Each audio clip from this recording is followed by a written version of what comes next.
Hey everybody, Kyle here, and welcome to Let's Play Mother 3. So this is going to be my next Let's Play, as I mentioned at the end of that Undertale blind playthrough that I did recently. I'm really excited to do this game because this is one of my favorite video games of all time. And I just want to say first off, before we get into this, if you've never played this game before, go play it for yourself before you actually watch this or any other playthrough, because this is a game like it's better if you actually experience it firsthand before you actually like experience it secondhand through another person playing it and you watching it. But just one thing to mention, this game is actually like a Japanese only game, so the only way that you could play it is by getting an English patch. And I will link to it in the description, but I can't, like, I'll link to the patch, but I can't link to a ROM because it's kind of, I don't know. I don't like the idea of distributing ROMs, but, go ahead and do that. Another thing I want to mention before we get into this, I am going to be using a guide throughout this playthrough, but that's only because I haven't played this game in forever. But the guide is basically just notes that I took a couple years ago when I was thinking about playing this as a Let's Play, and then just once I get to the point where I stop taking those notes, I'll have to do another I'll start up another practice playthrough and continue my notes, if that makes any sense. And those notes were based on what I read in the unofficial quote-unquote Mother 3 handbook, which was made by Fangamer. It's an excellent little guide. I'm going to link to it in the description as well. And I'd recommend checking that out, especially if you love this game as much as I do, because it's got all kinds of nice little trivia and little extras and things like that, and it is really awesome. You can get it as like the actual paper guide, but you can get it as a PDF too, and I think the PDF's only like $7, so it's definitely worth it. So without further ado, let's go ahead and get into this. All right, let's go. I'm ready. So we get to name our characters here, and I'm not going to change any of the names of the characters except for one. And in my opinion, it's kind of inconsequential. I think changing the names of like the main human characters would just, kind of ruin it. But I will change the name of our dog, as we'll see in a minute. So, I like the way that they do this. Like they introduce the characters in this way. So you're coming in, they give a brief description of the character, and then you get to name them. And it's like, it just makes it become a little more personal, I guess. So the younger twin brother, a gentle boy. So this is talking about the blonde kid who's running around right now. And his name, canonically, I don't know how you pronounce that word, is Lucas. So we're going to go ahead and keep his name as Lucas. The older twin brother, an energetic boy, which is this ginger here. His name is actually Klaus. What the heck? I don't know what they're doing there. Doing some kind of shimmy as their dad stares at them disappointedly. So that's Klaus. And now, one of my favorite characters, the strong, kind, and dependable father. His name is Flint. So we'll go ahead and keep it as that. And then of course, the beloved mother, whose name is Hanawa, fucking Hinawa. So we'll keep her name the same. And now we have the brave and smart dog. Now his name is Boney, but I'm not going to name him Boney because, why not? I've always, anytime that I played this game in the past, I've kept it as Boney, but just to make this playthrough a little more personal, I'm going to go ahead and name it after my family's dog. Just to pay homage to him, because, I don't live with my family. I live, a couple hours away in a town that I go to college at, and don't get to see the dog every day, unless I go back home. So, just having a reminder of the dog in the playthrough would be a little nice. And this, the dog is actually going to be one of your main party members later on. So, yeah. So, yeah, the family's dog's name is Roscoe. So, fucking Roscoe. And then we get to name your favorite homemade food. Now there's bunch of presets you can use. Omelets, pasta, gratin. The fuck is gratin? Donuts, stew, gelatin, rice. I'm gonna go ahead and do what is actually my favorite food. It's become something I've been eating a lot more recently for whatever reason, and it is soup. Fucking soup. Now I can't, I don't really have the room to specify what kind of soup, but I love what the heck? Can I go to OK? No? What the heck? It's not letting me go down to OK. Hello? Do I need to? Okay. Oh, that's weird. Anyways, but yeah, I really love this white chili that I make every now and then. It's basically chili, but without all the tomato stuff, because that stuff upsets my stomach. But it's like salsa verde, chicken broth, chicken, beans, lots of beans, and I love beans. I should have put beans, but anyways, enough of that. What's your favorite thing? Now, you can put this whatever you want, and there's all, like, again, there's different suggestions. I think the default is love, of course. But I'm going to go ahead and do hope, because I think hope is a very important and nice thing. So, yeah.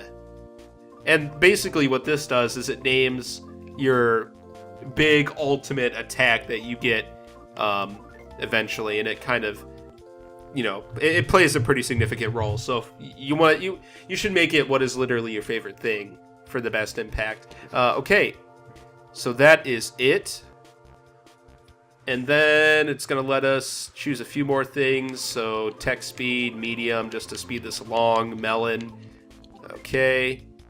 And everything looks good, so it is okay. Let's go.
Okay, and so our story begins with someone furiously knocking on the door.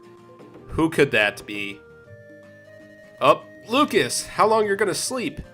Get up so we can play. Get up already. The Dragos brought their babies over. They're really cute. Hurry up. Nah, we're just gonna lay in bed all day. But that shot was kind of weird. It didn't even look like he had a blanket on. I mean, it kind of did, but... Nah. I'm just looking at small things. Anyways, so... Let's see. What can we interact with in here? The same bedhead as always. Okay. But Lucas is rocking it, though. I mean, it doesn't look as bad as my bedhead does. Jeez. Okay. What is up, Hinawa? Good morning, Mr. Sleepyhead Lucas. Klaus has been up for a while, playing with the Dragos. Okay. Makes sense. And she's writing something, but I guess we can't really check it out. But alright, let's go see what Klaus is up to. Are you planning to play in your pajamas? Scoot upstairs and change your clothes. Fine. I mean, I always love days where you can just, like, hang around in your pajamas with bedhead just going crazy. Those are the most relaxing days. Looking handsome. Yup. With this little hair spiral thing. I don't know. I guess it is supposed to be to the side of his head, but that's kind of interesting. Anyways. So. Now, oh, gosh. Ow, I surrender. Got some nut bread. Okay, I actually forgot that you could do that. But you can only get one nut bread. Okay. The fireplace is nice and clean. Well, that's good. Nothing like a nasty, stinky fireplace. Probably a fire hazard if you have stuff just caked up in there. Anyways, step outside. The sun blinds us temporarily. And the awesome music plays. Yeah, this is actually one of my favorite songs in the game right here. And I think it's actually called Mom's Hometown. So good. It's like a perfect song to just start out an adventure with. Okay. Oh, you're up, sleepyhead. Well, today's the day you head back home. I'm gonna miss you guys. Aw. So that's actually, I guess it's Lucas and Klaus's grandfather. So it's kind of sad that he's gonna miss us when we leave. That kind of, I don't know. That's like realistic, I would think, for a lot of grandparents. We can also talk to these chickens. Cluck, you late riser. Cluck, cluck, you're awake, Cluck. Yes, I am. So a weird thing about this game is you can actually talk to pretty much any animal, and they all like say stuff in the English language that is understandable to the characters. Don't know why that is, but whatever. Moo. All cows, no matter what they're thinking, go moo. It'd be handy to remember that. Okay, if you say so. Oink, oink. What the pig next to me says worries me. Oink, don't worry about it. Yeah, okay. Alright, so we have two paths we can go. We can go that way, where there's a frog hopping around. We can also go down this way. But if we try to go down here, there are ants at your feet. You might accidentally step on them, so please don't continue in that direction. Man, if you were watching where you were stepping because of ants, like, all the time, you would not be getting anywhere quickly. Well, I guess it depends on where you're walking, because ants are pretty prevalent. A story is a series of memories. Memories are remembered with other memories, and in turn become memories themselves. And if you don't take care to preserve your memories, you'll forget them. It's true. The human mind is fickle, as such. So please tell us, frogs, your memories of everything so far. That's what people refer to as saving. Now then. Hop, save your game. Yes. Okay. So yeah, you can only save your game if you talk to these frogs. Please be careful out there. Give my regards to the next frog you meet. Okay. Yeah, so you can't just save wherever. You do have to talk to frogs to save, which is handy to remember, because otherwise, you know, you're just going to quit your game and end up losing progress if you don't talk to a frog first. Oh, dinos. Oh. Oh, this is a cute scene right here. And that baby dragon, that baby dinosaur is just smiling away. Ooh, I'm beat. I've been play fighting with the Dragos all morning. You should play too, Lucas. Sure. Here, try ramming into a Drago.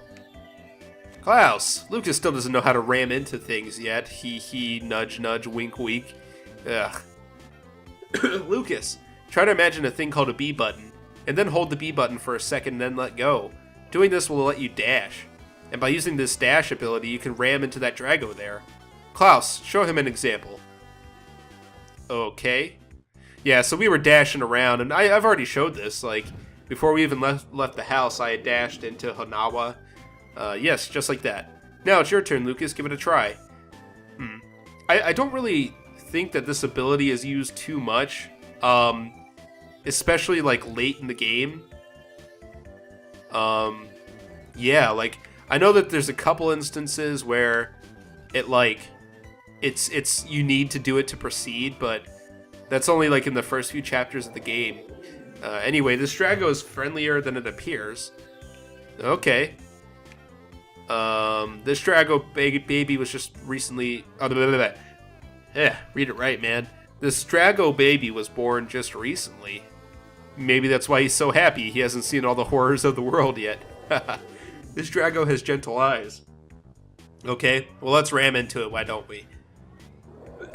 Oh gosh. This probably isn't the best time to be recording these first few parts, but yeah, I have a freaking cold, so if I cough or anything like that, just bear with me. I can't really help. Okay. Can I dash into these other things? I think you can. Oh. What about this one? Ooh. They're just like, we don't give two shits. The harder you run into them, the more the Dragos like it. You say so. Oh, move it! Out of the way! Make way for the great bull cricket. Oh? Oh, the baby Drago was scared. Oh. I can't just sit idly by when I hear someone's play fighting. I'm gonna wipe the floor with all of you. Get out of my way and you're in for a world of pain. Okay. Alright, our first battle. You encountered the mole cricket. Okay, so this game has a really good, like, battle system. And I'll go into more detail about it later on. But for now, let's just enjoy this. Let's see if I can get these combos off. Mole cricket used a biting attack. Uh-oh. How in the world do you get bit by a mole cricket? I don't even think that's possible. Damn it. Yeah, okay. So, I was trying to combo there. Now, you know what? I'll explain that later on. I'm not going to try to do that now. This is just the first fight anyways. Mole cricket surrendered. You won. Lucas and company earned 2 experience points. Okay. Welp. What do we do? Step on him? I see you have more of a spine than I thought. If you'd like, I could train you personally sometime. Dude, I think we need to train you, not the other way around. Next time we meet, it'll be at the Big Mole Cricket Hole Stadium. I look forward to seeing you there. Bro. Okay.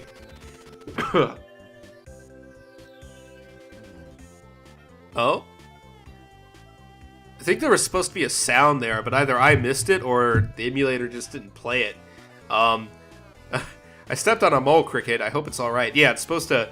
I guess it's supposed to signify Hanawa stepping on the mole cricket. Gosh. Lunch is ready, everyone. I made your favorite, boys. Soup!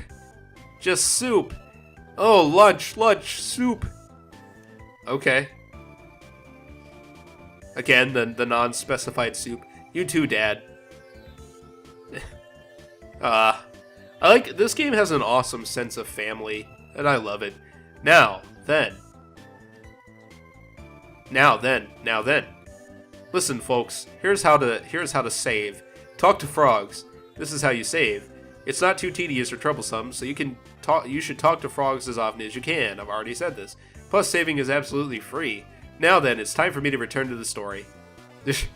I could just imagine him, like, standing there, like, doing that. Having, like, some kind of schizophrenic episode where he's just speaking to no one. You saved me some soup, too, I hope. Nope. We ate it all. 'Cause fuck you. Okay. Dinner time. Or lunch time, whatever it is. What's your favorite food, Mom? Oh, soup? Then your favorite is the same as ours. We make a good match. Well, what do you know? After we're done eating, we need to get ready to go home. We have to go through the forest to get back, so we'll need to leave early. Okay. Whoa, holy crap, I didn't even notice Alec was standing back there. Man, what was I looking at? Don't be silly. I bet the kids could make it here on their own. It's that safe. You say that now. I bet even you can handle it, Lucas. Ha ha ha.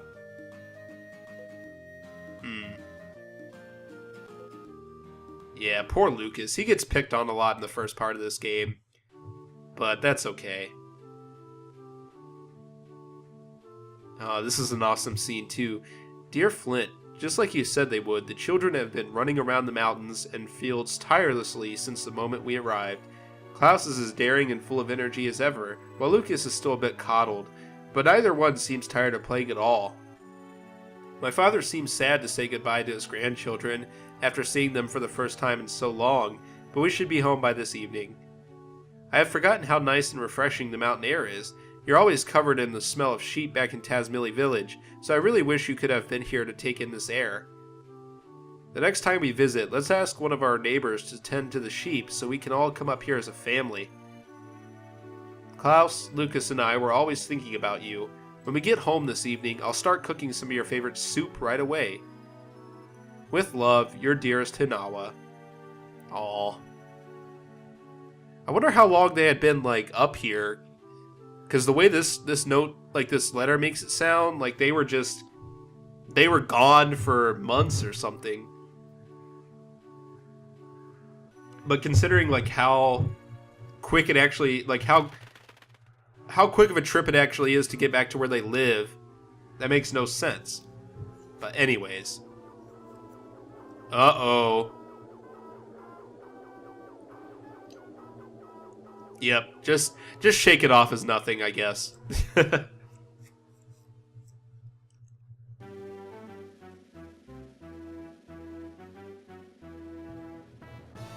And for the title. Yes. Man, and this logo is like, I don't know, it's perfect in my opinion, because it sums up the theme of this game almost perfectly, and you'll see why that is later on. Yeah, maybe I'll have to explain what I mean by that at a certain point, but oh well. Okay.